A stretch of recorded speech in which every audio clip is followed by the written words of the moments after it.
Stop here because I've been seeing a lot on TikTok about these amazing products and dupes here, and I'm gonna grab some and I'm gonna do a review for you. So let's go, Trader Joe.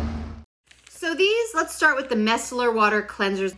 I'm gonna be honest, they feel, the cotton that they're made out of is pretty hefty. It feels a little bit too scratchy. You know, it doesn't feel very soft. These are water-based, and sure, they're fine. They're $3.99, so they have no smell.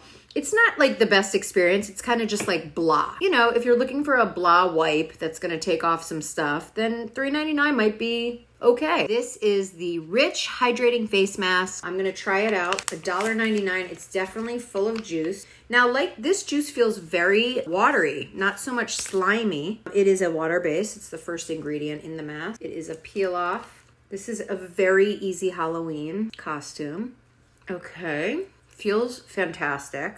A very light aloe, or like, this has like a flower extract smell, which it's like, I'm not crazy about it, but it is what it is. I will say it's like burning a little bit, my lip. I have sensitive skin, so I don't know about this. It's actually burning a little bit. I'm gonna say no. No. Hell no. I'm gonna review more Trader Joe's skincare, so follow for part 2.